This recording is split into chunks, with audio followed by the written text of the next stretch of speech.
안녕하세요. 이정민입니다. 지금까지의 우주 탐사는 적어도 국가 정도의 규모에서 벌어지는 큰 프로젝트였습니다. 그런데 거대 자본을 바탕으로 한 기업에서 이러한 우주 탐사를 시작한다면 어떻게 될까요? 실제로 이 민간 차원에서 우주 탐사가 이루어지기 시작했다고 합니다.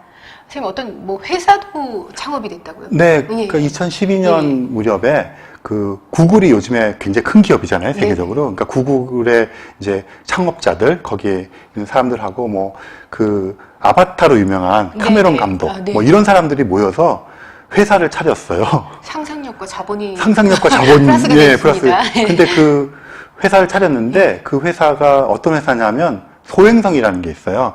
그러니까 이제 화성과 목성 사이에 있는 소행성도 있고요. 그러니까 지구 궤도 근처에 있는 근지구 천체라고 하는데 소행성들이 있어요. 그러니까 지구를 좀 위협하기도 하고, 그런데 그 소행성들을 타겟으로 해서 뭔가를 해보자, 이런 것을 회사를 실제로 만들었고, 그거와 유사한 회사가 또 생겨났어요, 다른 팀에서.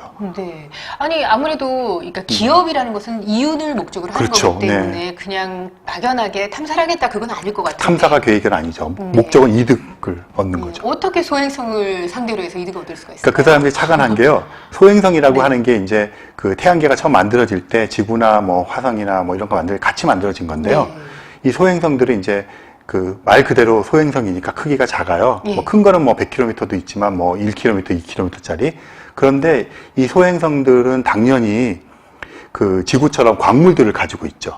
근데 어떤 소행성은 예를 들어서 그 백금이 굉장히 많고요. 어떤 소행성은 뭐 우라늄이 많고요. 이런 식으로 그런 광물들을 가지고 있고, 얘네들은 작기 때문에 대기도 잘 없고요. 그러니까 가가지고 작고 좀 대기도 없고 표면도 푸석푸석하고 이러기 때문에 그거를 어떻게 컨트롤 하기가 쉽죠, 규모가.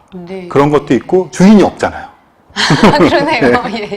주인이 없다고 해도 되는 건가 모르겠네요. 네, 그런 그 이제 약간 문제가 있지만 사실 달 같은 건 협약을 통해서 어떤 사람들이 소유하지 못하도록 규약을 맺었지만 뭐 소행성에 대해서는 아직 그런 어떤 것들이 없거든요. 그러니까 결국에는 이 기업에서 하고자 하는 목표가 그런 광물을 채취하겠다. 그렇죠. 그러니까 지구상에서 캐는 것은 이제 한계가 있잖아요. 특히 백금 같은 히토류, 뭐 이쪽은 요즘 뭐 히토류 전쟁 이런 것도 얘기하잖아요.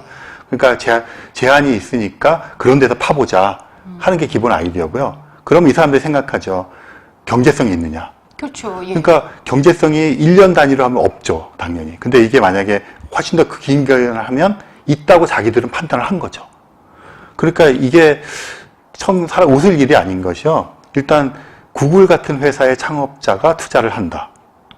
그러면 이거는 상당히 그 진취적이면서도 구글은 그냥 연구소가 아니라 돈을 버는 기업이잖아요. 그렇게 하니까 굉장히 개연성이 높다고 생각하고요. 그들의 계획이 굉장히 구체적이에요. 당장 파겠다는 게 아니고 처음에는 지금 허블 우주망원경 같은 우주망원경을 여러 대를 띄워서 관측을 하겠다는 거예요. 거기 소행성들마다 뭐가 있는지를 목록을 만들겠다는 거예요. 그래서 목록을 만든 다음에 당장 백금을 캐는 것이 아니라 소행성에 물이 있는 소행성에서 물을 일단 추출을 하겠다는 거예요. 뭐 현대판 봉익임도 그래서 이 친구들이 노리는 게 그 물을 뽑아가지고 우주의 주유소 같은 거를 곳곳에 만들겠다는 거예요.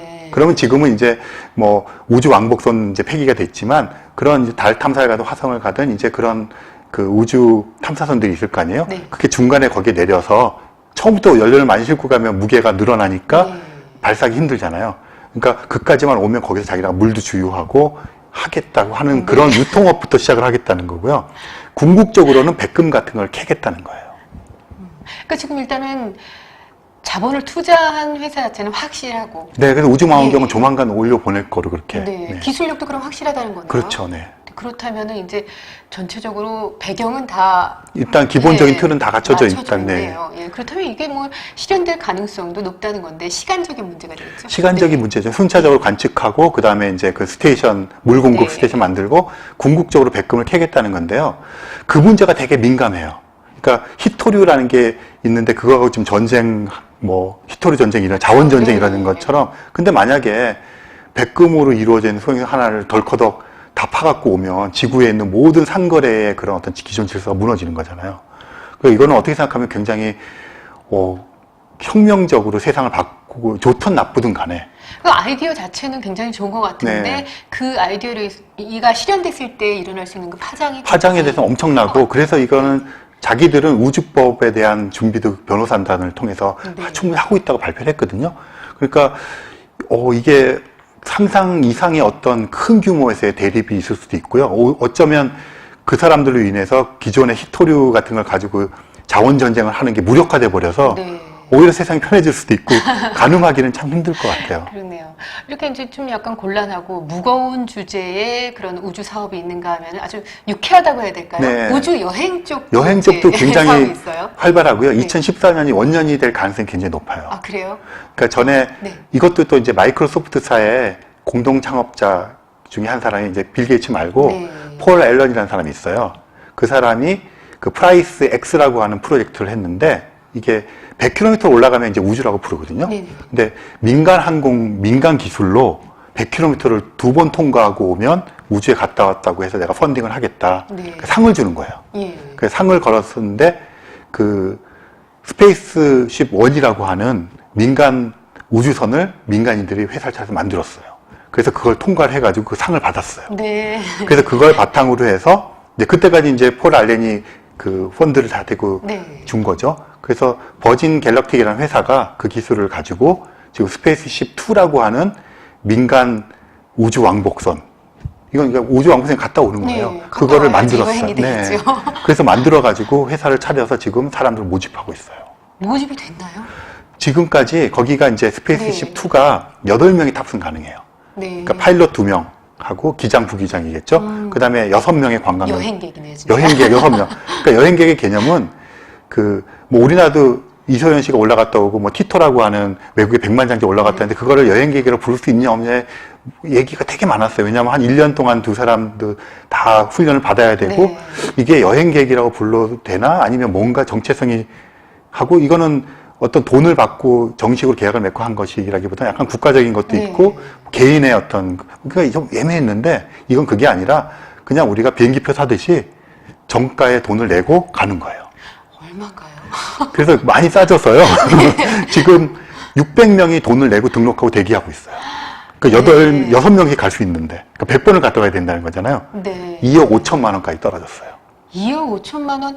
글쎄 우주 여행의 대가치고는 싼 것 같기도 하긴 하지만은 또 네. 개인적으로 봤을 때는 아직도 여전히 그렇지만 네. 600명이 이미 돈을 냈고요. 아, 네. 1000명이 될 때까지는 그 액수를 유지하겠다고 지금 회사에 발표를 하고 있어요. 우주 여행 하면은 그러니까 100km까지 갔다 오는 그 시간은 어느 정도? 이게 이제 이거는 계획이 지금 110km까지 올라갔다 내려오는 예. 건데요. 출발해서부터 내려올 때까지 한 2시간 반 정도 걸릴 건데 실제로 110km, 100km 여기가 이제 우주 공간이잖아요. 그쵸, 예. 몇 분 정도 머무는 그 우주 공간에 몇 분을 머물기 위해서 2억 5천을 내고 금방도 못 가잖아요. 지금 네. 600명이니까 진짜 그걸 다 기다려야 되는. 그러네요. 그래도 이제 완전 확실하게 이제 우주 여행이라는 어떤 하나의 프로그램이 만들어진 거네요. 회사는 네. 차렸고 프로그램을 만들고 모집도 했는데 지금 테스트 여행을 하고 있어요. 근데 최근에 테스트 여행을 한 게 거의 완결판 이제 모든 자기네가 문제점들을 파악했다고 하고 개선했다고 생각해서 2014년 중에 이제는 테스트로 타는 사람이 아니라 돈 낸 정식 네. 승객들을 태우겠다고 그러면 진짜 상업 우주 여행이 시작되는 거잖아요. 그게 2014년에 열릴 가능성이 지금 높아졌고요. 600명에 1000명을 채우면 2억 5천에서 돈이 좀 더 떨어지겠죠. 그렇죠. 네. 이제 진짜 본격적으로 본격적인 여행 우주 시대가 된 거죠. 상업 여행 시대. 네. 네. 뭐 어쨌든 간에 기존에 이제 우주 하면은 국가적인 차원에서만 생각을 해왔는데 민간 차원에서 이렇게 우주를 상대로 해서 어떠한 그 프로젝트를 벌인다는 네. 거 그게 앞으로 우주에 대한 기회가 더 많이 열려 있다는 그런 그렇죠. 소리가 일반 사람 돈이 좀 네. 있어야겠지만 여전히 어쨌든 네. 기회가 열린다는 의미가 있죠. 예, 우리나라도 이렇게 민간 우주 시대에 같이 참여를 했으면 하는 그런 바람입니다. 아마 우리나라 기업들이 발 빠르잖아요. 네. 네, 하겠죠. 네, 알겠습니다. 오늘 말씀 감사합니다. 네.